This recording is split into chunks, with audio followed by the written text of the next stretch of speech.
everybody. It's Bryanna.sports, and here I'm joined with an Arizona legend and a legend everywhere in the basketball community. She's a 2-time Olympian, a 3-time Afro-Basket gold medalist, and she led the entire 2024 Paris Olympics in steals.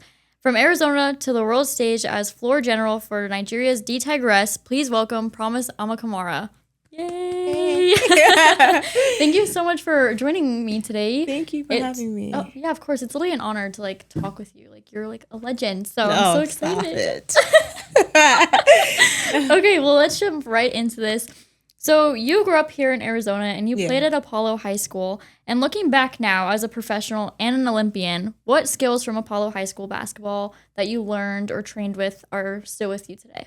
Yeah, I think I took a lot of what I've learned and gained in college as far as defense. Charlie was huge on defense, so taking that to the pros.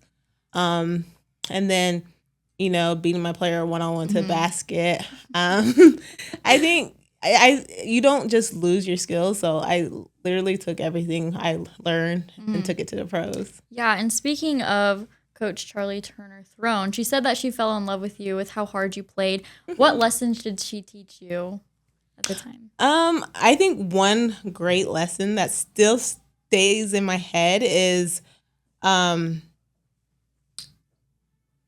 work beats talent when talent fails to work hard.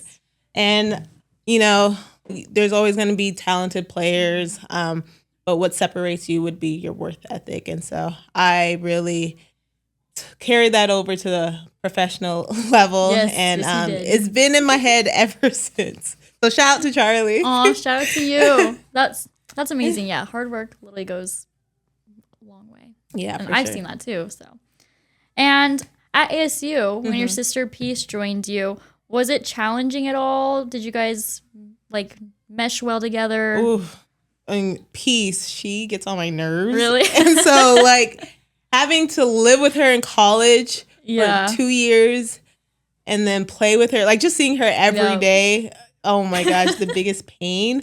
But I love her to death. You're right. And, she pushed me to be a leader. And so I was happy that I was able to lead her and really show her the ropes of, playing at a D1 level, because she came from JUCO. Yeah. And so just being a leader to her and being someone that she could look up to and follow by, actions. Yeah, well, that's how sisters are too. I know it firsthand. I have an older sister, so I understand that. And at ASU, you finished 6th all time in steals. And when you think back to that, was it something that you studied on film, or did it just come naturally to you? Yeah, I think it's something I was born with. I'm fast. Humbly, I'm fast. I'm quick on my toes. And so defense really came easy to me. And so I knew if I wanted to stay on the court and play as much as I did play, it was going to be defense. And so I really honed in on defense and took it to pride, guarding my player and, taking the pride to not have the opposite person score on me. Yeah. As long as you're humble with it, Yeah. But... Oh, yeah, for sure. Humble queen. Yes. A humble queen is what we like to see. And you've played professionally in places like France, Israel, Russia, now Rwanda. What's one thing about overseas basketball that U.S. fans would be shocked to hear or learn? I think in the U.S., it's a lot of physical, athletic, and they're smart out here. Yeah. But in overseas, it's all IQ, and so they're so smart over there. They take basketball to another level as far as reading plays, capitalizing on every mistake that you do. I think that would be the biggest difference. Yeah, and you've played basketball across multiple continents and countries. What country do you think pushed you the most, and which country was your favorite to play in? I think France pushed me the most. They are number 2 in the world for basketball, and so that just shows behind USA. So that just shows how great of a country that is. in basketball. And so I think playing in their league really pushed my like limits as far as being the physicality, the IQ. There's so many great players that go to France and play in that league, and there's also girls on the national team that play in the league. So it's a very competitive league and a very respectable league, and so I think that's one of the toughest leagues I played in so far. Yeah. That's your favorite? Yeah, France and Israel. I think they would be my favorite. I like the outside life of Israel. Yeah. As far as being on the beach, the weather, everyone speaking English. Yeah. You're like, that's a plus. Yeah. So, that'd be a plus for me too, honestly. And you grew up in Arizona, but you represent Nigeria. And when you first put on that D Tigress jersey, what did that moment feel like for you? Yeah, it felt like surreal. Like I was, representing my parents' hometown and country. Growing up, we all grew up in the States, and so being able to represent my mother and father's country, and then just representing a whole nation entirely, it's just a blessing. And I never take it for granted because there's so many little girls that are DMing me like, how do I get in your position? How do I get on the national team? And so I just never take my position lightly, and I'm forever blessed and grateful for the opportunity I've been given with the national team. Oh, that's so sweet. Even I look up to you, and I don't play basketball, so stop it. No, I swear, I mean it. That's so sweet. You're like an inspiration to many women out there. Oh, thank just you. So you know. And now you're considered one of the veteran leaders on D Tigress. And how has your role evolved compared to when you first joined the team? Yeah, so I think when I first joined, I was a rookie, just being a sponge, learning from the vets, just garnering all the information that was given at me. And so now I'm a vet, which is crazy to say. Gosh. So yeah, now I'm just leading by example. I'm not so much a vocal leader. So like just leading by example, pulling girls to the side when I see that they're struggling and stuff.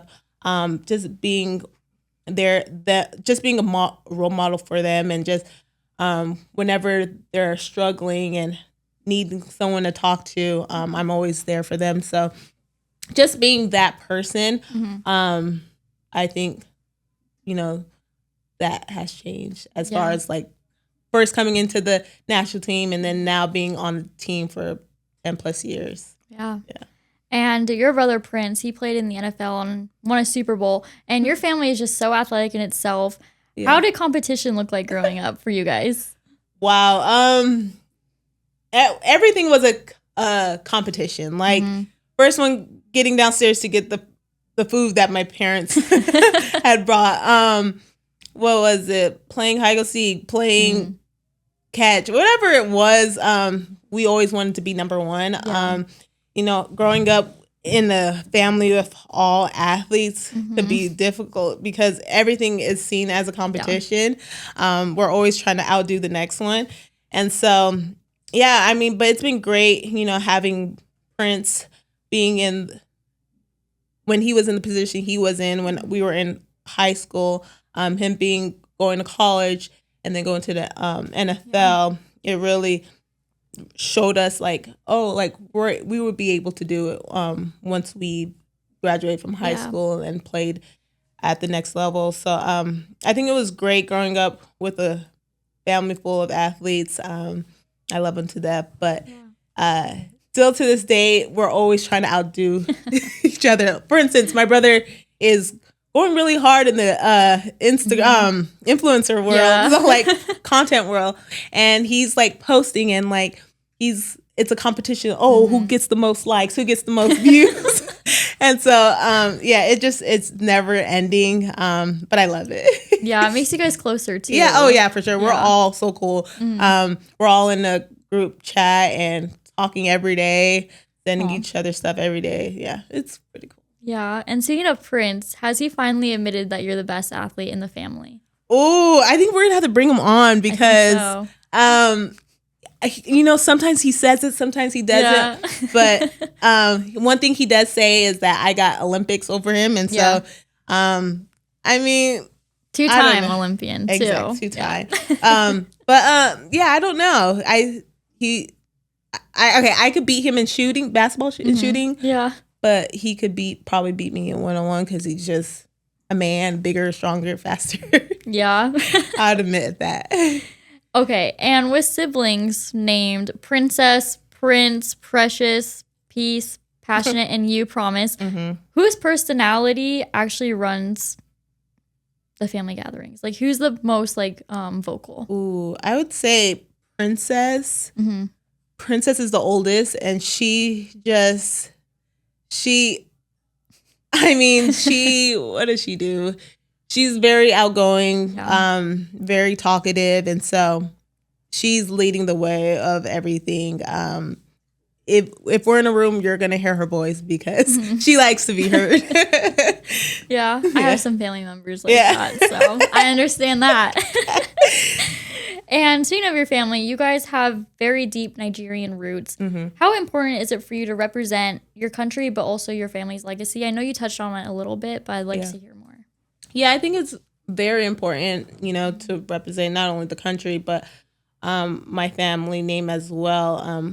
My father always tells us, make sure you're raising the name up high. And so just because, I don't know, it's so huge in Nigerian culture for the parents to brag about their kids to their friends and families back at home. And so he's always telling us to raise the flag high and to never bring any shame to our last name. And so we really take that with great pride. And so being on the Nigerian national team, I think what great way to show than to, be on the Nigerian national team and playing at the biggest stage. Yeah, and dominate at it too. Yeah.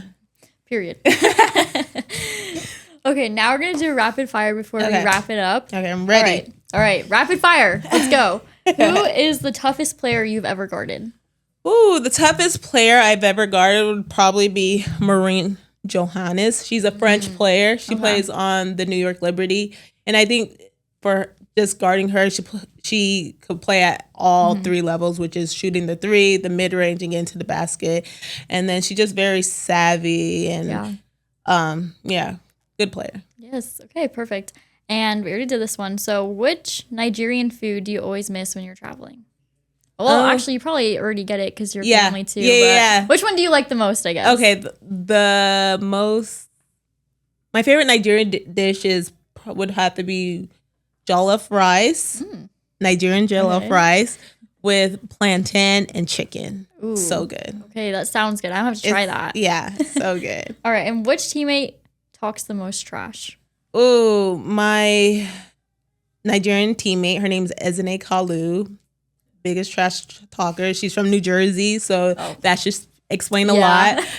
She's never backing down for nobody. Last World Cup we were in, she was talking stuff to Sue Bird.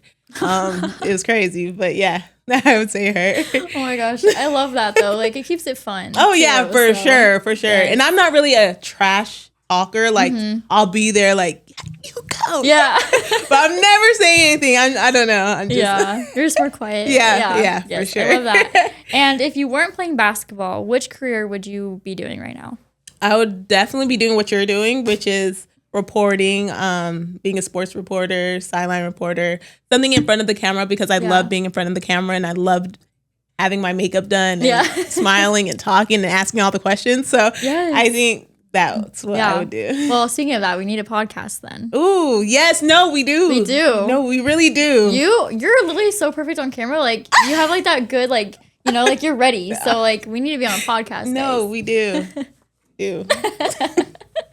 Well, that's all I had for you today. So thank you so much for joining me. I was joined by the great Promise Amukamara and this Bryanna Sports, and we'll see you next time.